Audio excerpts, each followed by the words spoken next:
I've always been a big fan of like entrepreneurs, and I ever really wasn't really ever into following athletes. Didn't care about actors, that type of stuff. It just wasn't that type of a kid. But I always had an infatuation with entrepreneurs for some reason, and inventors and artists. It's like who I follow on Instagram too. Entrepreneurs and artists. Not music artists, but artists, sculptors, painters, whatever. But Steve Jobs was one of those people that I just thought was absolutely genius. Ever since I sat down at my first Mac computer, and when I was a young kid, Jake Burton from Vermont. Well, he lived in Vermont. Started Burton Snowboards. His story was intriguing to me, and it's what really one of the key things that motivated me to start Origin and believe in manufacturing, because he had been manufacturing for snowboards. But like I love entrepreneurship. I would say the rarity of successful entrepreneurs as compared to successful athletes, the percentage is way, way lower. When you think about Steve Jobs, which everybody knows, Phil Knight, everybody knows Phil Knight, but Jim Gennard from Oakley, the dude started making motorcycle grips, then put silicone on goggles for motocross. And then that transitioned into Oakley, right? Jim Gennard, phenomenal entrepreneur. Yvon Chouinard. Yvon Chouinard was a Maine native from Lewiston, Maine. Went out to California, got into hiking, started Patagonia, this hiking brand. Obviously grew into a global brand, Yvon Chouinard. Chip Wilson. Started in yoga, started Lululemon, ended up taking the company public at some point. Really believed in his cause, and his power of purpose. Anyways, there's so many more. I think the rarity of entrepreneurs that are successful is probably compared to like an artist. I'm actually in Amsterdam right now. I think Vermeer, wasn't he from Amsterdam? I don't know, I'll have to check. Vermeer. I think entrepreneurship and building a business is art. I think it's architecture, and it takes a tremendous amount of thought over time. And there's this saying, like, the time value of money. It's basically like a dollar spent today is more valuable than a dollar spent tomorrow.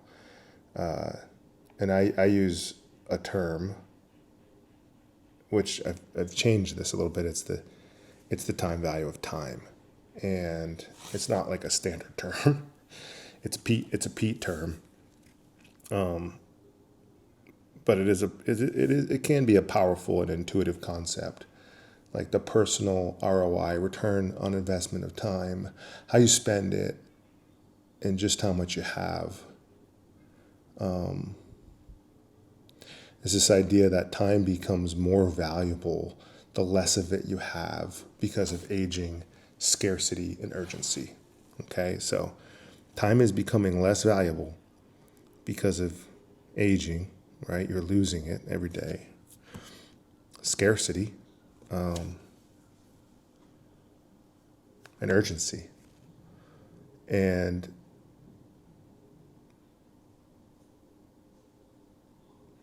it's funny because I'll actually tell certain members of my team, and I don't say this to everybody, but I was just on a phone call with my Square group.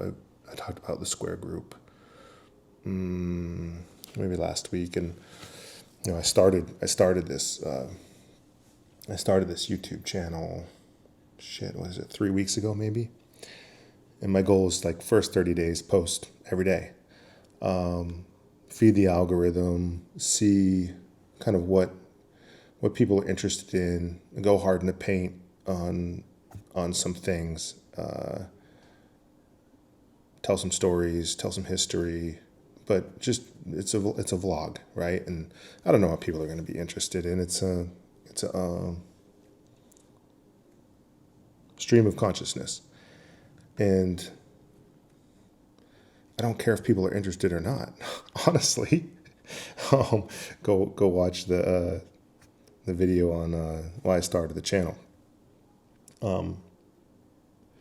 But I stopped my podcast years ago, and I get emails every day, people waiting for me to restart it. And it wasn't a huge podcast, but it had quite an impact. So I'm told, and it was very thoughtful. And so this is my way of doing that, I guess, and being able to do it quick and not spend a lot of time. All right, because the time value of time is more valuable than the time value of money.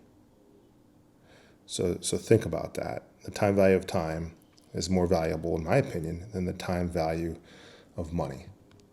And so that's who you're spending your time with, what you're spending your time on, and who you're giving space to in your head, or what you're giving space to in your head. I talked about, I don't like to talk about people. I like to talk about ideas. I love talking about ideas. I think the more you talk about ideas with good people, you actually shorten time, right? You multiply time because you're not spending capacity on things that aren't important. People get so caught up in that. And I'm veering, but I'm going to come back here in a second. I have a friend who will spend so much time doing reviews on, I'm in an Airbnb. I'm actually kind of towards the end of my vacay here. I wouldn't even call it a vacation. I'd call it a research trip, because when I come over here, I'm looking to learn, looking for new experiences, new discoveries. I'm doing market research. I'm looking at trends in clothing, and I probably looked at a freaking 250,000 pairs of shoes while I've been over here.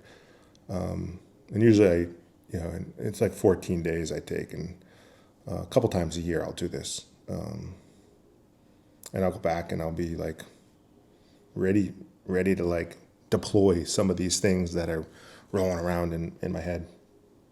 But I have a friend who he'll stay at an Airbnb or a hotel or something, and he'll spend time reviewing the place. And I'm not just saying 3 stars, 4 stars, 5 stars. He'll take hours to write something, to write a review. If he doesn't like the place, he'll take more than hours, more time than you should invest in anything that you're displeased with. And he spends time on it.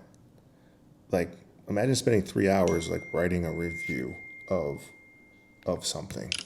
If you don't like something, just check, got it, move on. Don't even think about it ever again. Don't give it space in your brain, right? Don't let it consume a single solitary ounce in your brain. Just check, move on, because of the time value of time.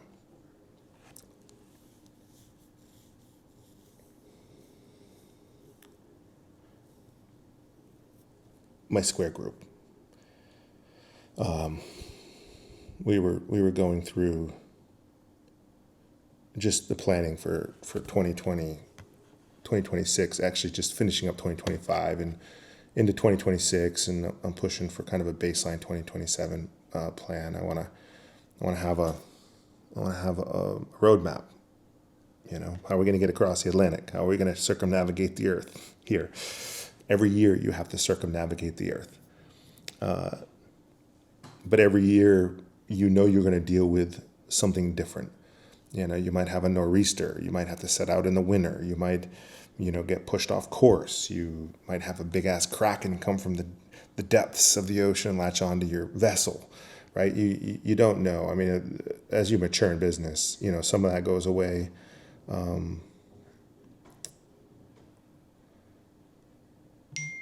But it never truly really goes away, and that's why I respect these entrepreneurs so much. These people who have built these big enterprises and constantly stay innovative and top of mind for consumers. That's really hard to do over decades. So one thing I say, and I don't say this to everybody, but when I say it, I mean it. And when people hear it for the first time, they kind of get shuddered a little bit. Don't respect my time. I will tell people that. I told a lot of people that. What you're saying when you say that is my time isn't